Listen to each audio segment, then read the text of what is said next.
அதிமுக பொதுச் செயலாளர் எடப்பாடி பழனிசாமி செய்தியாளர்களை சந்தித்து வருகிறார். அந்த காட்சிகளை தற்போது காணலாம்.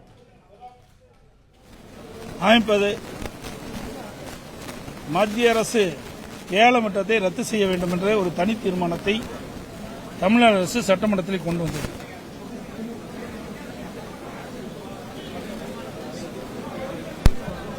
மத்திய அரசு நாடாளுமன்றத்தில் பிளாட்டினம், டங்ஸ்டன் போன்ற அரிய வகை 20 கனிம வளங்கள், கிரிட்டிக்கல் மினரல்ஸ் பட்டியல் கொண்டு வந்து கனிம சட்ட திருத்த சட்டத்தை கொண்டு வந்து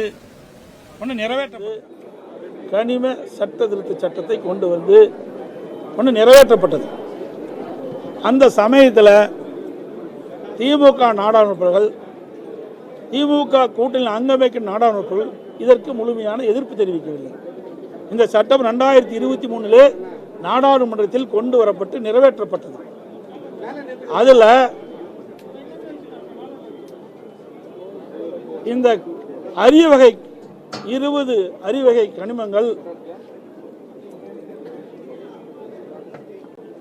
நாட்டில் அனுமதி வழங்குவதற்கு மத்திய அரசுக்கு தான் அதிகாரம் என்ற அடிப்படையில் இந்த சட்டத்தை கொண்டு வந்து நிறைவேற்றுகின்றார்கள்.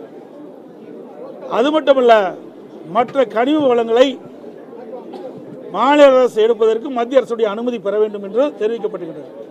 அதன் அடிப்படையில் 2023 திராவிட முன்னேற்ற கழகம் அந்த கூட்டணியில் இருக்கின்ற எம்பிக்களெல்லாம் மாநிலத்தினுடைய உரிமை பறிபோகின்ற பொழுது அங்கே தகுந்த அழுத்தத்தை கொடுத்து இந்த சட்டம் நிறைவேறாமல் தடுக்கப்பட்டிருக்க வேண்டும். அதை சட்டத்தை தடுக்க தவறிய காரணத்தினால், அந்த சட்டம் நிறைவேற்றப்பட்ட காரணத்தினால் இன்றைக்கு மத்திய அரசு அந்த சட்டத்தின் வாயிலாக மதுரை மாவட்டம் மேலூர் பகுதியில், மேலூர் சட்டமன்றத்துக்கு உட்பட்ட பகுதியில், நாக்கிற்பட்டி என்ற கிராம பகுதியில் டங்ஸ்டன் சுரங்கம் அமைப்பதற்கு இன்றைக்கு மத்திய அரசு ஏலம் விட்டு அதை நடைமுறை பார்க்க இன்றைக்கு தனியார் நிறுவனத்திற்கு அனுமதி கொடுத்திருக்கின்றனர். இதில் 3/10/2023 நீர்வளத்துறை அமைச்சர் டங்ஸ்டன் உள்ளிட்ட அதிமுக்கிய கனிமங்கள் குறித்து மத்திய சுரங்கத்துறைக்கு கடிதம் எழுதியிருக்கிறார். 2/11/2022 மத்திய சுரங்கத்துறை அமைச்சர் எழுதிய பதிலில் கடிதத்தில் நீர்வளத்துறை அமைச்சரின் கோரிக்கைகளை நிராகரிக்கப்படுவதாக அந்த கடிதத்தில் தெரிவிக்கப்பட்டிருக்கின்றது. இப்போ நீர்வளத்துறை அமைச்சர் எழுதிய கடிதமே எங்களுக்கு விவரம் தெரியாது. அந்த நீர்வளத்துறை அமைச்சர் எழுதிய கடிதத்திற்கு மத்திய சுரங்கத்துறை அமைச்சகம் என்ன பதில் கடிதம் எழுதியிருக்கு எங்களுக்கு தெரியாது. அது ரெண்டுமே வெளியிடல. இப்போ தான் சட்டமன்றத்தில் நான் கேள்வி கேட்ட பிறகுதான் நீர்வளத்துறை அமைச்சர் அதுக்கு விளக்கம் கொடுத்திருக்கிறார். கடிதத்தில் என்னென்னு சொன்னோம். டங்ஸ்டன் சுரங்கம் அமைப்பதற்கு ஒப்பந்த புள்ளி இந்த ஆண்டு பிப்ரவரி மாதம் கோரப்பட்டது. 7/11/2022 இந்துஸ்தான் ஜிங்க் நிறுவனத்திற்கு இந்த ஒப்பந்தம் இறுதி செய்யப்பட்டது. ஆக பிப்ரவரி மாதத்திலிருந்து 11 மாதம், கிட்டத்தட்ட பார்த்தீங்கன்னா 9 மாத காலம்.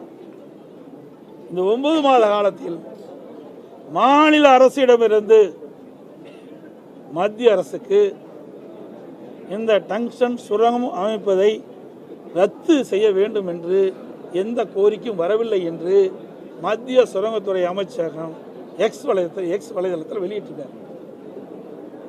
இந்த ஒப்பந்தம் இறுதி செய்யப்பட்ட செய்தி அந்த பகுதி மக்களுக்கு கிடைத்த பிறகுதான் அந்த பகுதியில் இருக்கின்ற மேலூர் பகுதியில் இருக்கின்ற நாக்கிற்பட்டி பகுதியில் இருக்கின்ற பல்வேறு கிராமத்தை சேர்ந்த மக்கள் தங்கள் வாழ்வாதாரம் பாதிக்கப்படும் என்ற ஒரு அச்சத்தின் அடிப்படையில் ஆயிரக்கணக்கான பேர் வீதியில் வந்து ஆர்ப்பாட்டமும் போராட்டம் நடத்தினாங்க.